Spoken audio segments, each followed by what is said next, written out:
दुनिया के सबसे विस्फोटक इलाके में लड़ाई के मैदान पर भले ही शांति है, लेकिन दुनिया की दो सबसे बड़ी ताकतों के खुफिया दफ्तरों में तूफान मचा हुआ है। युद्ध विराम तो हो गया, लेकिन अमेरिका और इजरायल की बेचैनी और घबराहट चरम पर है।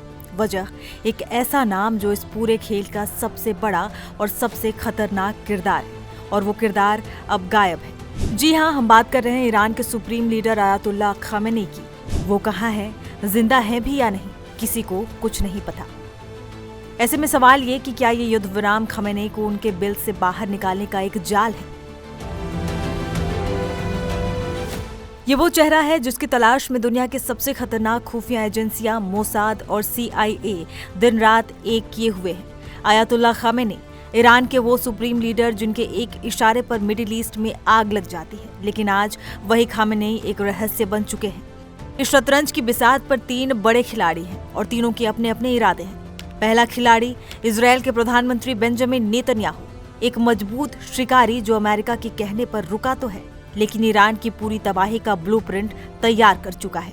दूसरे खिलाड़ी अमेरिका के राष्ट्रपति डोनाल्ड ट्रंप, जो युद्ध विराम का सेहरा अपने सिर पर बांध रहे हैं, लेकिन साथ ही धमकी भी दे रहे हैं कि अगर ईरान ने दोबारा परमाणु कार्यक्रम शुरू किया तो अंजाम बहुत बुरा होगा। तीसरे और सबसे अहम खिलाड़ी आयतुल्लाह खामेनी, एक अदृश्य सुल्तान जो कहीं छिपकर भी युद्ध विराम को अपनी जीत बता रहे हैं और ईरान को परमाणु शक्ति बनाने का सपना देख रहे हैं। नेतन्याहू और ट्रंप दुनिया के सामने हैं, बयान दे रहे हैं, बैठकें कर रहे हैं, लेकिन खामेनी वो 13 जून के बाद किसी को नजर नहीं आए। वो अंडरग्राउंड हो चुके हैं। बताया जा रहा है कि खामेनी ने जंग के सारे फरमान एक खुफिया बंकर से ही दिए। इजरायल और अमेरिकी ठिकानों पर हुए हमलों को उन्होंने वहीं से कमांड किया। बीच में उनका एक प्री रिकॉर्डेड वीडियो और एक टेक्स्ट मैसेज तो आया, लेकिन वो खुद सामने नहीं आए। इससे सवाल और गहरा गया कि क्या खामेनी को डर है?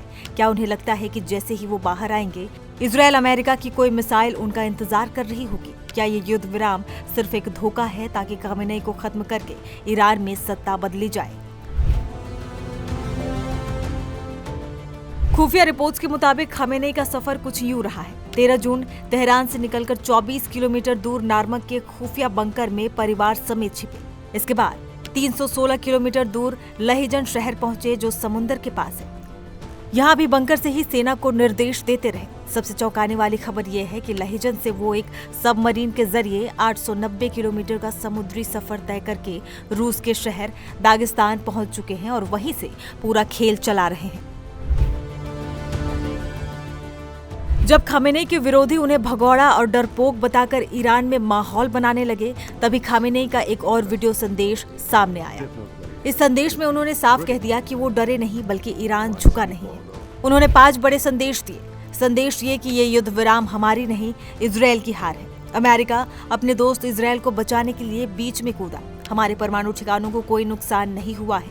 ये ईरान की सेना और आवाम की जीत है। अगर दोबारा आंख उठाई तो हम अमेरिका से भी टकराने को तैयार हैं।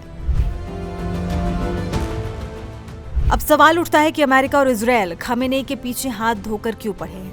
वजह साफ है कि खामेनी का खात्मा मतलब ईरान में उनके कट्टर शासन का अंत। अमेरिका ईरान में अपनी पसंद की सरकार लाना चाहता है। खामेनी को पकड़कर ईरान के परमाणु प्रोग्राम के सारे राज उगलवाना, और सबसे बड़ी वजह माना जाता है कि खामेनी के पकड़े जाते ही ईरानी सेना का मनोबल टूट जाएगा और वो सरेंडर कर देगी। तो एक तरफ खामेनी अंडरग्राउंड होकर जोशीले संदेश भेज रहे हैं, वहीं दूसरी तरफ अमेरिका इजरायल उनकी परछाई तक को खोज रहे हैं। अब दुनिया को इंतजार है कि खामेनी कब सामने आते हैं, क्योंकि उनके सामने आने के बाद ही ये तय होगा कि मिडिल ईस्ट में शांति रहेगी या अब तक की सबसे भयानक जंग छिड़ेगी। क्या खामेनी डर कर छिपे हैं, या ये किसी बड़ी जवाबी कार्रवाई से पहले की खामोशी है? जवाब सिर्फ वक्त के पास है।